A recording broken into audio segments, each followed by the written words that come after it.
Buyuk falokatdan beri bir necha yil o'tdi. Ko'p narsalar boy berildi, lekin odamlar yana oyoqqa turishni o'rgandi. Ko'chalar yana jonlandi. Hamma yangi dunyoga moslashdi. Lekin yorug'lik bor joyda doim zulmat ham bo'ladi.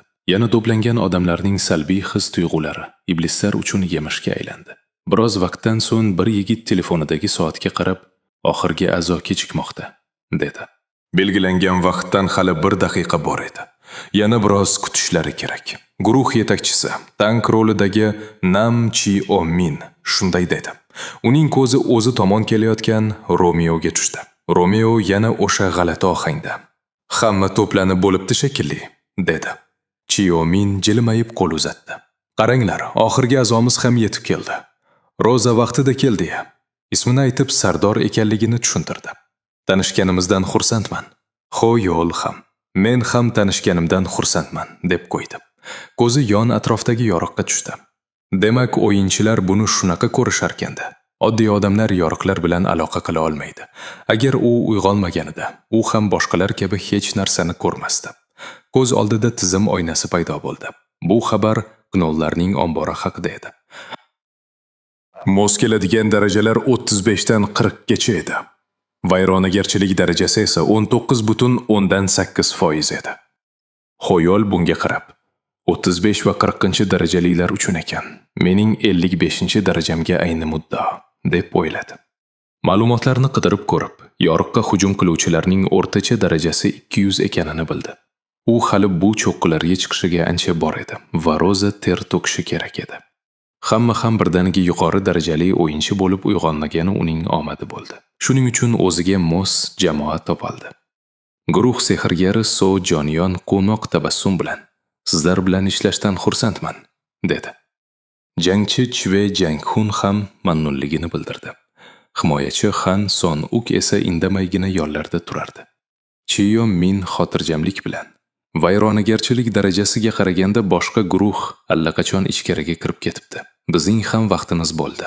Hozir biroz tayyorgarlik ko'rib olamiz. 5 daqiqadan keyin yo'lga tushamiz", dedi. Xo'yol tizim oynasidagi vayronagarchilik haqidagi ma'lumotlarga jiddiy ekanini tushundi. Agar vayronagarchilik 100% ga yetsa, maxluqlar yoriqdan haqiqiy dunyoga chiqib keladi. O'yinchilar esa ularni to'xtatishga majbur bo'lib qoladi. Bu xuddi vaqtli bombadek gap. Uni faqat o'yinchilar to'xtata oladi. Chiomin hammaning diqqatini tortish uchun qarsak chaldi. "Xo'sh, ketishga tayyormisizlar?" dedi. Hamma rozi bo'ldi. Xo'yol ularning ahil ekanini ko'rib, ko'ngli xotirjam bo'ldi. U ham nimadir demoqchi bo'ldi, ammo aytmadi. 3 ta opasi bor oilada har kungi janglarda pishgan yigit edi u. Kimnidir ruhlantirish u uchun xamir uchidan patir edi. Raneo yana o'sha ovozda: "Men bor joyda xavotirga o'rin yo'q", dedi. Buni aytib bo'lib, Xo'yol o'zidan rosa uyalib ketdi. Nimalar deyapman o'zi? Lekin hech kim uning gapiga e'tibor bermadi. Sardor so'radi: "Knollar qanaqa maxluqligini hamma biladi-ya?" Hamma albatta deb javob berdi. Avval ham ular bilan jang qilganmiz. Agar ehtiyot bo'lsak, hammasi yaxshi bo'ladi. Xo'yol hech narsa demaslikka qaror qildi. Tizim e'lon qildi. Knollarning yer osti ombori, oziq-ovqat omboriga kirdingiz. Sojom biroz xavotir bilan: "Nega bu yerda birorta ham maxluq ko'rinmayapti?" dedi. Chiomin: "Bizdan oldin boshqa guruh kirgan-ku", dedi. U tabassum ila: "Hammasi joyida. Xavotir olmanglar. Boshqa yo'ldan yursak bizga ham ulush tegadi", dedi.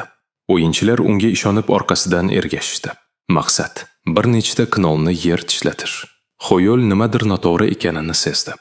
Pastki qavatga tushganida Chiomin: 70 metr narida knollarni ko'ryapman. Jangga tayyorlaninglar", deb aytdi.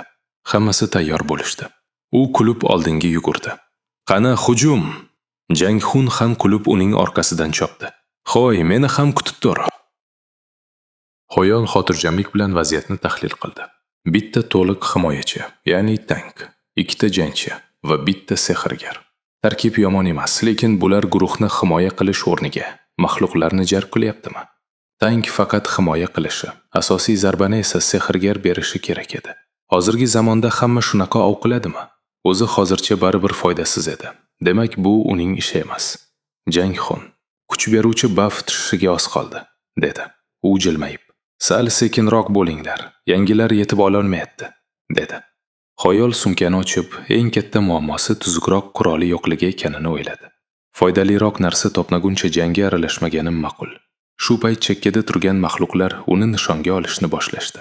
Xoyol o'girilib qaradi-yu, zulmat ichida Knogllarning ulkan armiyasi turganini ko'rdi. Maxluqlar guruhga yopirilib kela boshladi. Xoyol baland ovozga chiqmasdan, ustun orqasida pistirma bor, deb ogohlantirdi. Hamma birdan o'sha tomonga o'girildi. So'nuq dahshat ichida, bular juda ko'p, hammangni himoya qila olmayman, dedi. Qilichi bilan hujumni qaytarayotgan Jang Xunning yuziga kutilmaganda o'q tegdi. U uzoqlashib ketayotgan Chiyominni chaqirib, "Yordam bering, nima qilyapsiz o'zi?" deb baqirdi. "Kimdir, ehtiyot bo'l", deb ogohlantirdi. Jang Xun o'girildi va unga hamla qilayotgan maxluqning qurolini ko'rdi. Shu soniyada qayerdandir o'q uchib kelib maxluqqa sanchildi. Jang Xun qo'rquvdan bir zum qotib qoldi. Uning yonida esa Xoyol qo'lida kamon bilan sokin turardi. U aslzodalarga xos sovuqqonlik bilan, "Bu yovvoyi itlarni yaxshilab tarbiyalash kerak", dedi. "Odatda bunaqa past ishlar bilan shug'ullanmayman", deya davom etdi. "Lekin ba'zida jazolab qo'yish ham zarur bo'ladi." Jang Xun minnatdorlik bilan, "Meni qutqarganingiz uchun rahmat", dedi va hayron bo'lib so'radi. "Nega muncha g'alati gaplayapsiz o'zi?" Xoyol ichida, "O'zim ham shunaqa gapirishni xohlayman deb o'ylaysanmi?" deb o'yladi. Ba'zilar maxluqlarga qarshi jangni davom ettirayotgan edi. Xoyol ovozini oshirmay, "Ikkitasini o'tkazib yubording. Orqa qatordagilar, joyingdan qimirlanglar", dedi. Soyon maxluqlar to'dasiga qarab, "Nima qilishni bilmayapman", dedi. Xoyol xotirjamlik bilan kamonini nishonga oldi. "Xotirjam bo'l. Ichkariga yorib o'tganlarni o'zim hal qilaman", dedi u. "Sen esa vaqting ko'proq ketsa ham, eng kuchli afsuningni tayyorla." Qiz sekin bosh irg'ab rozi bo'ldi. Xoyol o'q uzib, ularga tomon yugurayotgan maxluqni yer tishlatdi. Jang Xun sabrsizlik bilan, "Yana qancha kutishimiz kerak?" deb so'radi.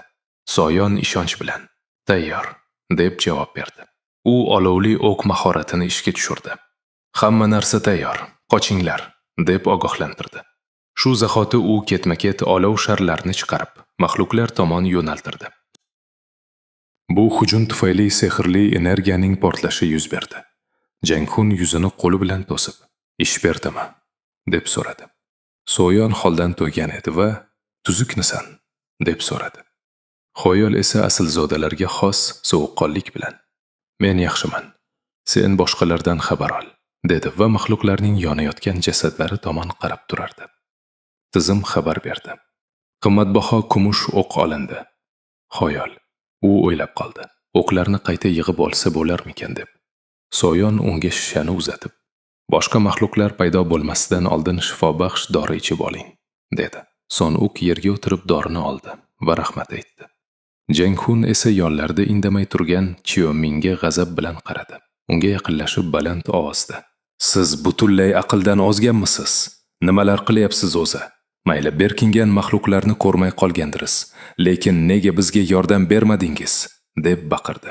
"Siz bizni shunchaki tuzoqqa yetaklab keldingiz. O'zi siz tankmisiz yoki nima?" Chiyomin qah-qah urib kula boshladi. Jang Xunning jahli chiqib ketdi. "Nima kulgili bu yerda?" dedi. Shu payt birdan xona qorong'ulashib qoldi. "Olov qayerga ketdi?" Chiyomin kulishdan to'xtadi. "Buning nimasi kulgili ekanini so'rayapsanmi? Bir to'da ahmoqlarning ustidan kulmasdan bo'ladimi?" dedi. Tizim xabar berdi. Tabiiy dushman mahorati ishga tushdi. Iblislarga qarshi jangovar quvvat oshadi. "Xoyol, demak sen aslida iblis ekansan-da", dedi. Chiyomin yovuzlarcha kulib, "Nihoyat tushunibsan-da ahmoq",